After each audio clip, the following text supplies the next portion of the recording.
Hello and a very good evening to all my dear students. Dear students, today I will explain you about a very important topic regarding your microeconomics, that is substitution effect. बच्चों, आज हम उपभोक्ता द्वारा face किए गए विभिन्न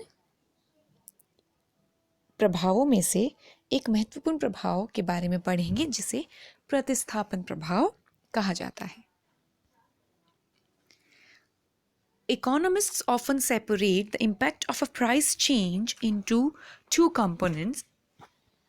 देखो बच्चों, कीमत में जब भी कोई परिवर्तन आता है वस्तुओं की कीमत में, उसे हम दो रूपों में पढ़ते हैं या समझते हैं. एक होता है प्रतिस्थापन प्रभाव के रूप में, दूसरा होता है आय प्रभाव के रूप में. आय प्रभाव मैंने आपको पढ़ा दिया है. आज हम प्रतिस्थापन प्रभाव के बारे में पढ़ेंगे, क्योंकि कीमत प्रभाव को ही जब हम विघटन करते हैं, उसका डिकम्पोजिशन करते हैं, तो हमें प्रतिस्थापन प्रभाव एवं आय प्रभाव प्राप्त होते हैं. प्रतिस्थापन प्रभाव से हम क्या समझते हैं? What do we actually mean by the substitution effect? Substitution effect involves the substitution of good X for good Y or vice versa due to a change in relative prices of the goods. Substitution effect से तात्पर्य क्या है बच्चों? Substitution effect means the change in the quantity purchased of a good as a consequence of a change in its relative price alone. Real income of the consumer remaining constant. ये बहुत important है. वस्तु की सापेक्षिक कीमत में परिवर्तन के कारण खरीदी गई मात्रा में होने वाले परिवर्तन, जहां वास्तविक आय स्थिर रहती है, ऐसे प्रभाव को प्रतिस्थापन प्रभाव कहते हैं. देखो, यहाँ पर 2 या 3 चीजें ध्यान देने वाली हैं. वो क्या है?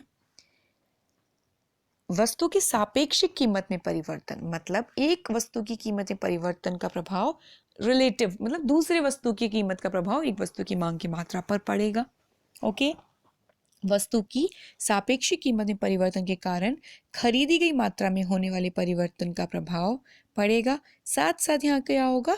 रियल इनकम जो होगी कंज्यूमर की, वास्तविक इनकम, उसे स्थिर माना जाएगा. ठीक है, ऐसे प्रभाव को प्रतिस्थापन प्रभाव कहा जाता है. प्रतिस्थापन प्रभाव को मापने के 2 तरीके हैं. एक हिक्स द्वारा प्रतिपादित तरीका है, मेथड है, और दूसरा स्लत्स्की नामक अर्थशास्त्री द्वारा प्रतिपादित तरीका. Substitution effect can be done in several ways. There are 2 main methods, the Hicksian method and the Slutsky method. पहले हम हिक्स के मेथड को पढ़ेंगे. Sir John R. Hicks awarded the Nobel laureate in economics along with Kenneth J. Arrow in 1972 for work on general equilibrium theory and welfare economics. Hicks के बारे में थोड़ा सा चर्चा हम कर सकते हैं कि हिक्स एक अर्थशास्त्री थे जिनको 1972 में नोबेल प्राइज से सम्मानित किया गया. अब हिक्स द्वारा जो प्रतिपादित प्रतिस्थापन प्रभाव की चर्चा है वो क्या है, वो हम देखते हैं. देखो, यहाँ पर बात होगी वस्तु की सापेक्षिक कीमत में परिवर्तन की, जो बहुत ध्यान देने की बात है. हमें इसे समझना होगा कि कैसे किसी एक वस्तु की कीमत में परिवर्तन के फलस्वरूप उपभोक्ता द्वारा किसी एक वस्तु के स्थान पर दूसरी वस्तु का प्रतिस्थापन किया जाता है. देखो, when the price of a good changes, मान लीजिए किसी वस्तु की कीमत में परिवर्तन आता है, the real income और purchasing power of a consumer also changes. उपभोक्ता की वास्तविक आय या उसकी क्रय शक्ति में भी परिवर्तन आता है. To keep the real income of the consumer constant, so that the effect due to change in relative price alone may be known, price change is compensated by a simultaneous change in income. देखो, बहुत महत्वपूर्ण बिंदु प्रतिस्थापन प्रभाव को समझने के लिए कि जब भी किसी वस्तु की कीमत में कोई परिवर्तन आता है तो उस कीमत के परिवर्तन के फलस्वरूप उपभोक्ता की वास्तविक आय या जिसे हम कहें उपभोक्ता की क्रय शक्ति में परिवर्तन आता है। अब उपभोक्ता को केवल सापेक्षिक कीमत में परिवर्तन के प्रभाव को अगर नापना है या उसको मेजर करना है तो जो वास्तविक आय में परिवर्तन आया है उसे स्थिर रखना होगा, और ये स्थिर रखने के लिए उपभोक्ता को क्या करना पड़ेगा, प्राइस चेंज को कंपनसेट करना पड़ेगा आय में परिवर्तन के साथ। जो भी कीमत में परिवर्तन के फलस्वरूप वास्तविक आय में वृद्धि या कमी हुई है उस प्रभाव को कंपनसेट या उसे क्षतिपूर्ति करने के लिए उपभोक्ता को मॉनिटरी इनकम में चेंज करना पड़ेगा, जिसके कारण आप क्या कर सको, मेजर कर सको, केवल और केवल सापेक्षिक कीमत के परिवर्तन के को माप सको। ओके इसके लिए दो वर्जन है, वो बताए थे मैंने अभी।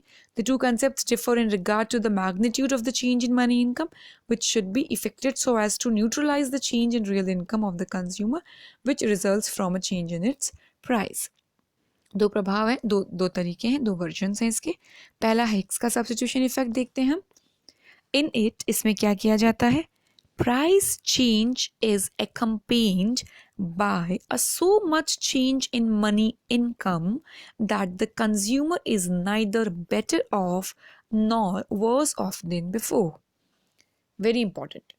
हिक्स के प्रतिस्थापन प्रभाव के तहत कीमत परिवर्तन में के साथ साथ आय में परिवर्तन, मनी इनकम में जो मौद्रिक आय है उसमें परिवर्तन उतना ही किया जाएगा जिससे कि उपभोक्ता कंज्यूमर ना तो पहले से बुरी कंडीशन में है ना ही पहले से अधिक संतुष्टि के स्तर पर है, मतलब कि वो समान तटस्थ वक्र पर ही विद्यमान रहेगा।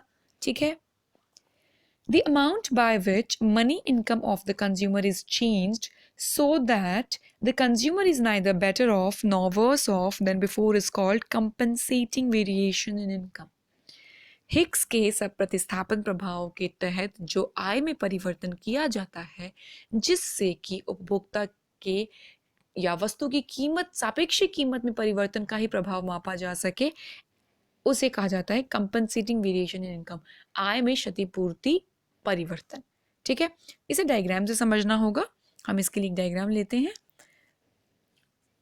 देखिए, with a given money income, उपभोक्ता के पास एक मौद्रिक आय थी शुरू में, and given prices of two goods, और दो वस्तुओं की कीमत के साथ जो रिप्रेजेंट करती है पीएल द्वारा। बजट रेखा पीएल को ध्यानपूर्वक देखिए बच्चों, यहाँ पर पीएल बजट रेखा बनाई गई। सबसे पहले एक्स अक्षांश वाई अक्षांश बनाएंगे हम और एक पीएल बजट रेखा बनाएंगे। ठीक है। The consumer is in equilibrium at point Q, और तटस्थ वक्र देखिए हमारा आईसी है, वो ऊपर पीएल के ऊपर क्यू बिंदु पर स्पर्श करता हुआ एक तटस्थ वक्र बन गया। उपभोक्ता के पास एक मौद्रिक आय है, एक बजट रेखा है और एक तटस्थ वक्र है जो कि बजट रेखा को स्पर्श करता है क्यू बिंदु पर on the indifference curve IC and is purchasing OM quantity of good X and O N quantity of good Y. और उपभोक्ता ओ एम मात्रा एक्स वस्तु का उपभोग करता है और ओ एन मात्रा वाई वस्तु की उपभोग करता है। अब देखते हैं हम आगे।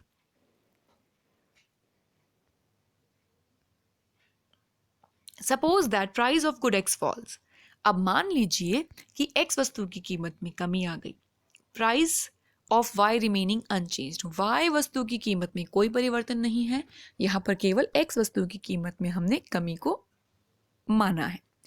सो that the budget line now shifts to PL dash. अब हमने बजट लाइन की शिफ्टिंग वाले कंसेप्ट में पढ़ा था कि जब वस्तु की किसी एक वस्तु की कीमत में परिवर्तन आता है तो बजट रेखा पूरी की पूरी पैरेलल शिफ्ट ना होकर के सिर्फ जिस वस्तु की कीमत में परिवर्तन आया है उस अक्षांश की ओर बढ़ेगी या घटेगी। ठीक है। जब एक्स वस्तु की कीमत में गिरावट आई है मतलब एक्स वस्तु की ज्यादा मात्रा अब खरीद सकता है, उपभोक्ता के पास वास्तविक आय बढ़ गई, परचेजिंग पावर अर्थात क्रय शक्ति बढ़ गई, तो यहाँ पर हमारी बजट रेखा पीएल से बढ़ करके पीएल डैश की ओर शिफ्ट हो जाएगी। आप इसे इस डायग्राम में देख सकते हैं, ध्यान से देखिए, पीएल से शिफ्ट होकर पीएल1 हो गई एक्स अक्षांश के लिए। आगे देखते हैं।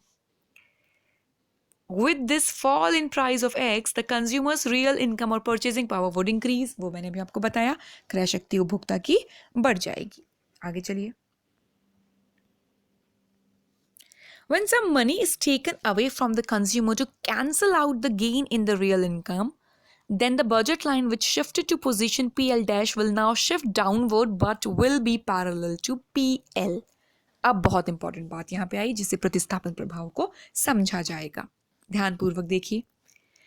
जो X वस्तु की कीमत में गिरने के कारण उपभोक्ता की क्रय शक्ति में वृद्धि हुई या हम कहें वास्तविक आय में वृद्धि हुई, उस वृद्धि को कम करने के लिए एक और बजट रेखा बनाई जाएगी जिसे ये माना जाएगा कि वो आय में मौद्रिक आय हम उससे वापस लेंगे उपभोक्ता से. ठीक है. तो जब इनकम में कमी की जाती है तो बजट रेखा पैरेलल शिफ्ट होती है और कमी की जा रही है इसलिए पीछे की ओर बैकवर्डली शिफ्ट होगी और वो अब PL डैश से पैरेलल समानांतर AB बजट रेखा का रूप धारण करेगी. यहाँ थोड़ा सा कर्व्ड बनाया, ये स्ट्रेट लाइन होगा. ठीक है. AB को ध्यानपूर्वक देखिए, PL डैश के समानांतर पीछे की ओर शिफ्ट होती हुई एक बजट रेखा बनी.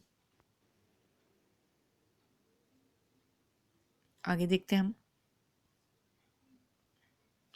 A budget line AB parallel to PL dash has been drawn at such a distance from PL dash that it touches the indifference curve IC. और इस अनुपात में इस तरीके से बनाया जाएगा इस बजट रेखा AB को कि वो हमारे तटस्था वक्र IC1 को T बिंदु पर स्पर्श करेगी. ठीक है.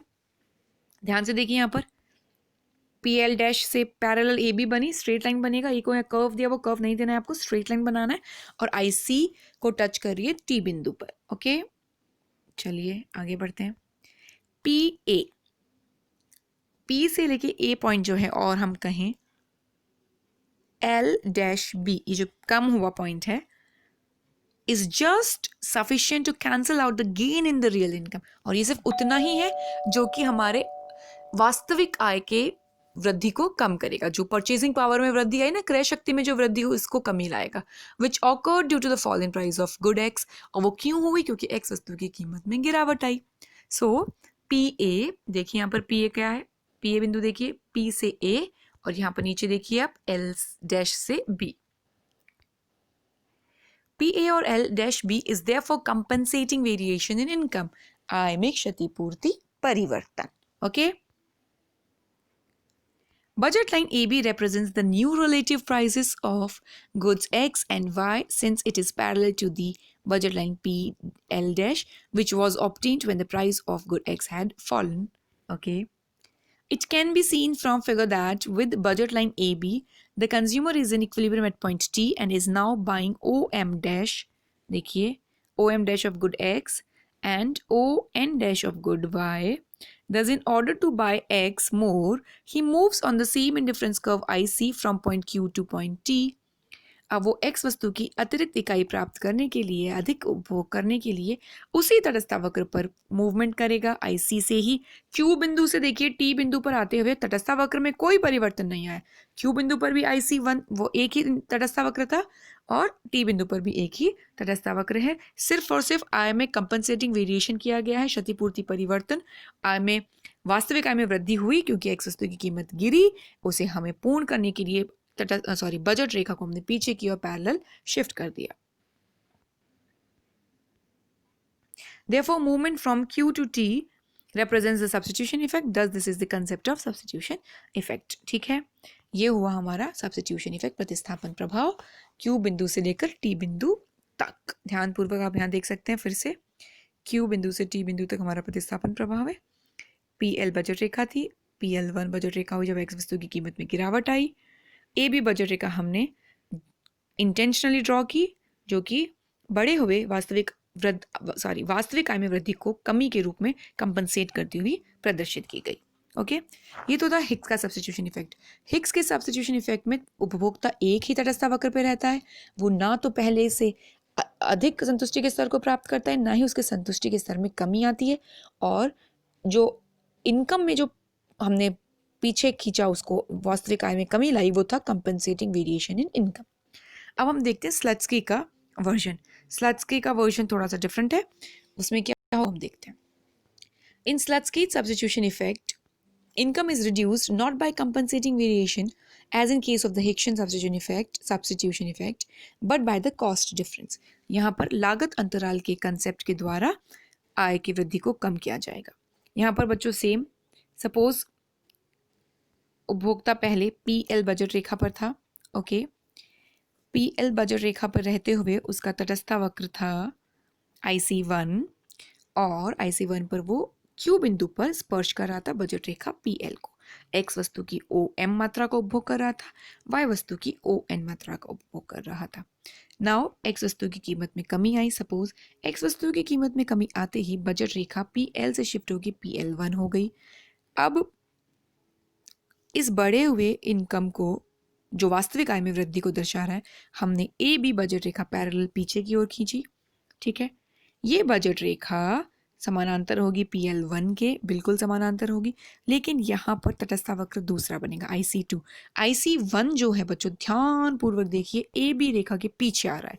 इस चित्र को ध्यान पूर्वक देखिए, AB बजट रेखा के पीछे हमें मिल रहा है IC1 जो कि PL बजट रेखा को Q बिंदु पर स्पर्श करता था। अब हमें जो दूसरा बजट रेखा AB थी हमारी जो है, उस पर IC2 मिला है जो S बिंदु पर AB को स्पर्श करता है और ये ऊंचा तटस्थ वक्र है। ऊंचा तटस्थ वक्र अर्थात अधिक संतुष्टि के स्तर को प्रदर्शित कर रहा है और यहाँ पर उपभोक्ता X वस्तु की अधिक मात्रा OM डैश और Y वस्तु की कम मात्रा ON डैश ले रहा है, उपभोग कर रहा है, लेकिन उसके संतुष्टि का स्तर यहाँ पर बढ़ रहा है, वो हायर इंडिफरेंस कर्व पर पहुंच गया है। तो स्लत्सकी का सब्स्टिट्यूशन इफेक्ट ये समझाता है कि consumer attains a higher indifference curve. यहाँ पर मूवमेंट Q पॉइंट से S बिंदु तक लिया जाएगा, ये भी प्रतिस्थापन प्रभाव को ही प्रदर्शित करता है। बस स्लत्सकी का सब्स्टिट्यूशन इफेक्ट इतना फेमस नहीं है, फेमस है और इसे इंपॉर्टेंस भी मिली है, लेकिन यूजुअली जब हम डिकम्पोजिशन पढ़ेंगे, विघटन को पढ़ेंगे, कीमत प्रभाव को जब हम बांटेंगे आय प्रभाव और प्रतिस्थापन प्रभाव में, तो हम हिक्सन सब्स्टिट्यूशन इफेक्ट को ही लेंगे। आपको दोनों प्रकार के प्रतिस्थापन प्रभाव के चित्र बनाने आने चाहिए, हिक्स का भी और स्लत्सकी का भी। इसके हिंदी मीडियम नोट्स में आपको प्रोवाइड करवाऊंगी। ध्यानपूर्वक इन दोनों चित्रों को जूम करके आप देखिए और इस चित्र को समझिए। प्रतिस्थापन प्रभाव के क्या इंपॉर्टेंस है, क्या कार्य है, हम देखते हैं। The substitution effect is meant to represent the change in macroeconomic consumption patterns that arise due to a change in the relative price of goods। ठीक है, जब वस्तुओं के सापेक्ष कीमत में परिवर्तन के फलस्वरूप उपभोक्ता के कंजम्पशन पैटर्न, उपभोग पद्धतियों में परिवर्तन लाया जा सकता है। Consumers have the tendency to replace or substitute luxury items with cheaper alternatives when income decreases or price increases। So प्रतिस्थापन प्रभाव बहुत ही बेसिक और हम कहें रैशनल है, विवेकपूर्ण निर्णय है उपभोक्ता का जब किसी वस्तु की संबंधित वस्तु की कीमत में परिवर्तन आता है या हम कहें सापेक्षिक कीमतों में परिवर्तन आता है। So this was all about your substitution effect, very important concept concerning your examination point of view. I will provide you the Hindi medium notes. Please students try to make out fair notes of all your concepts and try to ask questions, and please write down your names in the comment section so that I can get your attendance there. Okay, thank you so much.